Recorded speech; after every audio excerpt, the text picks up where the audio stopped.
NREG workers union Kunnukara panchayat കമ്മിറ്റിയുടെ ആഭിമുഖ്യത്തിൽ കഞ്ഞിക്കലം കമഴ്ത്തൽ സമരം സംഘടിപ്പിച്ചു.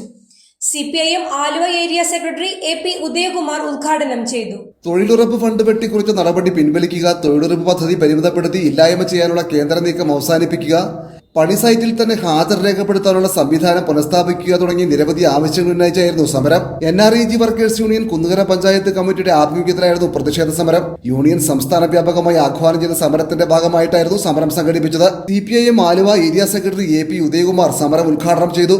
ഇന്ന് കേരളത്തിൽ അങ്ങനെ ഒരു പട്ടിണി കിടക്കേണ്ടുന്ന ഗതികേടിലെത്തിയിട്ടുള്ള ആളുകളുടെ എണ്ണം വളരെ പരിമിതപ്പെടുത്തി. ഈ നവംബർ മാസമാകുമ്പോഴേക്കും ആരും പട്ടിണി കിടക്കുന്നവരുണ്ടാവില്ല. ഇപ്പൊ നമ്മൾ അതിനു വേണ്ടിയിട്ടാണ് എല്ലാ പഞ്ചായത്ത് തലത്തിലും കുടുംബശ്രീ മുഖേന ജനകീയ ഹോട്ടലുകൾ തുടങ്ങാൻ തീരുമാനിച്ചത്. ജനകീയ ഹോട്ടലുകളിൽ 20 രൂപയ്ക്ക് ഭക്ഷണം കൊടുക്കണം. ആ 20 രൂപയ്ക്ക് ഭക്ഷണം കൊടുക്കണമെന്ന് പറയുമ്പോൾ തന്നെ അവിടെ ആരെങ്കിലും വന്നിട്ട് എൻ്റെ കയ്യിൽ പണമൊന്നുമില്ല, എനിക്ക് ഭക്ഷണം വേണമെന്ന് പറഞ്ഞു കഴിഞ്ഞാൽ അവർക്ക് കൊടുക്കണം. 25% വരെ അങ്ങനെ ഭക്ഷണം കഴിക്കാൻ നിർവാഹമില്ല എന്ന് പറഞ്ഞു വരുന്ന ആളുകൾക്ക് മൊത്തം കച്ചവടത്തിന്റെ 25% വരെ ഉള്ളത് കൊടുക്കാം. അവരുടെയൊക്കെ പേര് വിവരങ്ങൾ എഴുതി വെച്ച് കഴിഞ്ഞാൽ അവരുടെ 20 രൂപ വെച്ചുള്ളത് ദാരിദ്ര്യ നിർമ്മാർജ്ജനവുമായി ബന്ധപ്പെട്ട് കൊണ്ടു കൊടുത്തുള്ള ഫണ്ട് പഞ്ചായത്തുകൾ അവർക്ക് തിരിച്ചു നൽകണം. അപ്പൊ ആ നിലയിലെല്ലാമുള്ള സംവിധാനം കേരളത്തിൽ ഒതുക്കിക്കൊണ്ട് പട്ടിണിക്കാര് എന്നുള്ള നിലയിൽ നമുക്ക് കാണാൻ കഴിയില്ല. പക്ഷെ ഇന്ത്യ രാജ്യത്ത് അതല്ല സ്ഥിതി. കേരളത്തിലാകെ നോക്കിക്കഴിഞ്ഞാൽ 100 പേരിൽ 3.8% എന്ന് പറഞ്ഞു കഴിഞ്ഞാൽ 300 പേര് എടുത്തു കഴിഞ്ഞാലാണ് നമുക്ക് ഒരാള് ഈ തരത്തിൽ പട്ടിണിക്കാരായിട്ട് കേരളത്തിലുള്ളത്. എന്നാൽ ഉത്തർപ്രദേശ് യോഗി ആദിത്യനാഥ് ഭരിക്കുന്ന സംസ്ഥാനമാണ്, വലിയ സന്യാസി വര്യനൊക്കെയാണ്.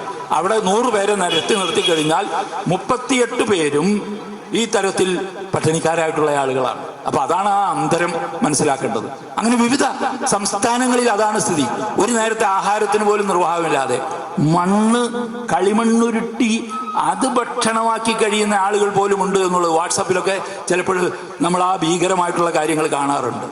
അതാണ് നമ്മുടെ രാജ്യത്തെ പല സംസ്ഥാനങ്ങളിലെയും ജനങ്ങളുടെ സ്ഥിതി. അത്തരത്തിൽ പട്ടിണിക്കാരായിട്ടുള്ള ജനങ്ങളാണ്. അവരെ ഉയർത്തിക്കൊണ്ടുവരുന്നതിന് വേണ്ടി, അവരുടെ പട്ടിണി മാറ്റുന്നതിന് വേണ്ടി തൊഴിലുറപ്പ് പദ്ധതി പോലുള്ള പദ്ധതികൾ കൊണ്ടുവന്നത് നിരാകരിക്കുന്നു. 1 കോടി തൊഴിൽ ദിനങ്ങളാണ് ഇപ്പൊ കേരളത്തിന് നിഷേധിച്ചിട്ടുള്ളത്.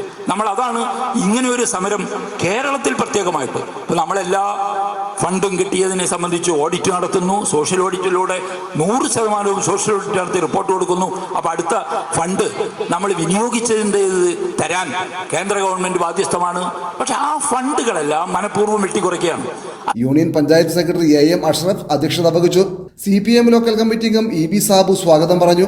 CPM local secretary VK Anil, LA Mohanan, CV Bijeesh, Jineesh, Faisal തുടങ്ങിയവർ സംസാരിച്ചു.